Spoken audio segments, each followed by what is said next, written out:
everyone, I'm Captain Logan. And I'm Vince! And it's time once again to recommend things! What do you recommend? I recommend a comic book. Whoa! Now, I'm recommending a DC comic book as per the request of Team Dark Tomorrow. Team Dark Tomorrow.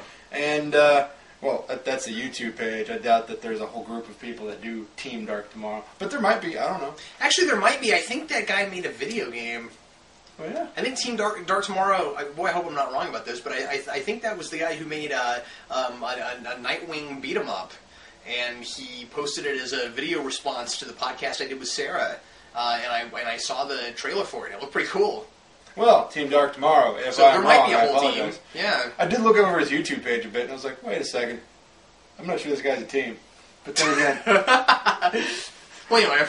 Well, anyway, leave a comment. Tell us if you're a team. And I'll that's a apologize sentence I publicly never right thought now. I'd hear anyone say. I have no idea if this guy is a team.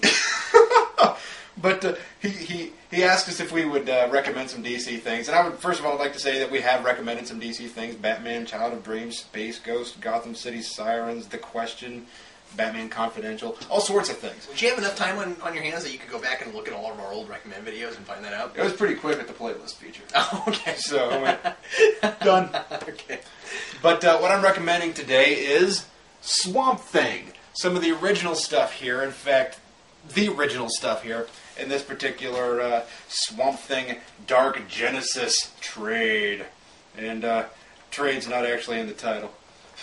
But this features the House of Secrets, I think it's called. Yes. The original appearance of Swamp Thing, House of Secrets number 92. And that is not Swamp Thing as we know him. That's the original short of Swamp Thing. And it's a period piece, the original Swamp Thing. I find that interesting. And the most notable thing, it's a very gimmicky, short little thing that the Swamp Thing as we know him mimics it to some extent. But the most interesting thing about this Swamp Thing is that the creature is so ridiculously sad looking. And you think that you're going to see that guy, and he's going to be this big ball of angry, and, well, he is in one panel, but but really, he's just really sad and just a pitiful type of character, and I find it interesting that the art is able to make a swamp creature look so sympathetic. Now, it goes on to collect the first 10 issues of Len Wein's The Swamp Thing. And this stuff is interesting. It's because he basically fights the forces of monster movies. There's a Wolfman type character. There's a Frankenstein type character. He fights Anton Arcane, some wizard type guy, or scientist. I'm not sure what you'd really call him. I'm gonna guess a magic user of some kind. Anywho, so the reason why this is interesting is that it has very much so that old school Technicolor version of what comic books were. They're pretty. This is pretty standard in what you would expect the tone of a comic book to be. However, they put it into this world of darkness that's really strange and in a wonderful in a way. And that's why I'm recommending this thing, is that it's along the lines of tone, it's extremely interesting. But along the lines of story, it really doesn't go anywhere. I mean, we get to some point and we think, all right, this is all going to come to a head and we're really going to see what's happening, right? No, because it all just peters out. And the thing about it is that this is very much so trying to be a series. Okay, Swamp Thing exists. Now the character is going to go through trials and tribulations. There's not going to be really a story. There's going to be several individual tasks that the character has to face. But along the line, there are some interesting parallels between Swamp Thing and the other creatures he's fighting. So take that as you will. I do recommend it. I think it's interesting. I think it's worth a read. I don't necessarily think it's the greatest stuff in the world, but then again, we don't really hear about the first 10 issues being the greatest Swamp Thing stories. Those are usually accredited to Alan Moore. Yeah, have you read his? No, I saw this and said, I want to read Alan Moore, but I think I need to read some early stuff before I read Alan Moore, so I got this thing. today I'm going to recommend something I recently bought on a whim. I'm going to recommend the Simpsons Futurama Crossover Crisis. This thing is fantastic and hilarious, and I was so happy that I bought it. This is one of those things that I got on. I got through the Science Fiction Book Club, and I'll tell you really quickly how this happened.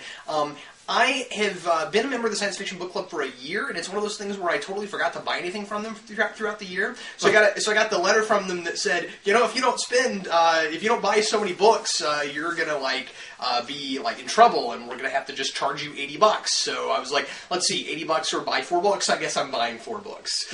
So I bought 4 books, and this is one of the ones I bought. So I was just looking through their stuff, and found this, and was like, hey, that looks hilarious. I'm not a giant Simpsons or Futurama fan.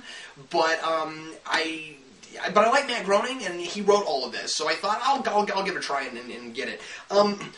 The reason this ended up being way cooler than I thought it was is because it's not just the gimmick of crossing over Futurama with Simpsons. Do you know why they've never done a movie or a TV episode or anything like that crossing them?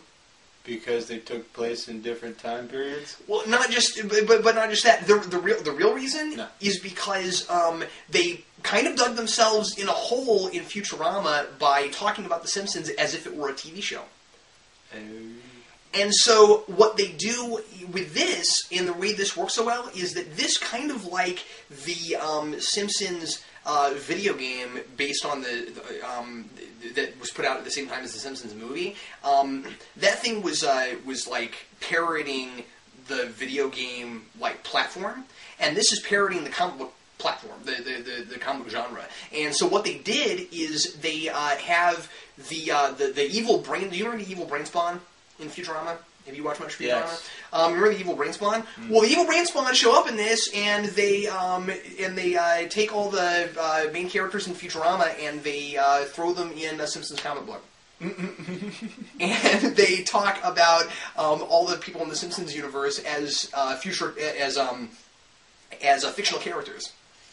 And later on, when the characters in the Simpsons comic end up in the Futurama world, they're all taken as slaves because they're fictional characters.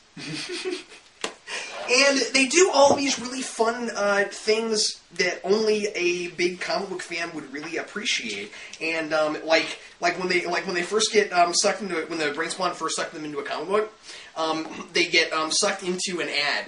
They get sucked into this ad, and it's really silly and hilarious. You had to have read some retro comics to get that. Yeah, exactly. And there's a lot of callbacks to retro stuff. And there was one panel in particular I was going to try to find and show you real quick because it's great. Where they go to this planet that looks like a nerd with glasses. That has all these kind. And check this out. Here, I'll show you this really quick. So this is this planet.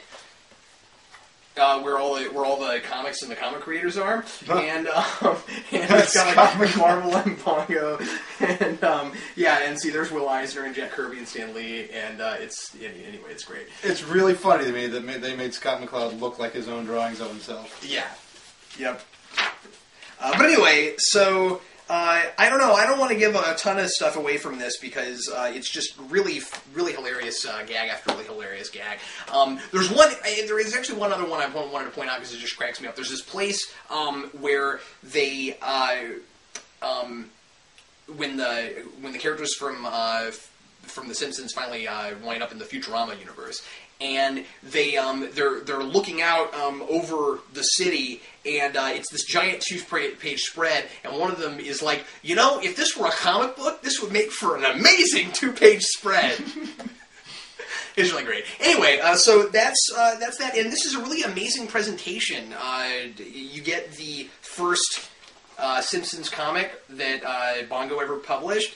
And they just reprinted it, and then there's a couple other No, you get the original comic. Yeah, it's awesome, and everyone does. And there's a couple other like bonus comics in the middle that are it's all good. They're both really good. And then in the back there's some pictures that are made by other random famous. Random and famous events, famous comic book creators. One of them is by Alex Ross. And I'll show you the Alex Ross one because it's really funny. It's a Radioactive Man. Who? No. And where is you know what? I'm sorry. I was showing you I was actually showing you the covers. These are some of the artwork made by famous creators. I didn't have these in singles, so I didn't realize those were covers, but they were. But anyway, here's the Alex Ross one. Isn't that fantastic? Yeah. Anyway, so that's what I recommend today, Vince. Yeah. Yeah. And thanks a lot for watching us recommend stuff. We'll recommend something for you once again next week. I'm Captain Logan. And I'm Vince. Thanks a lot. See you later.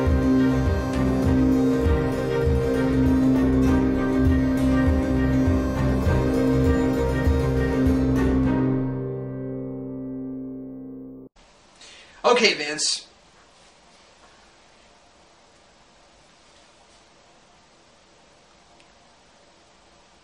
Excuse me while I catch up on my reading. Stop affecting my mood.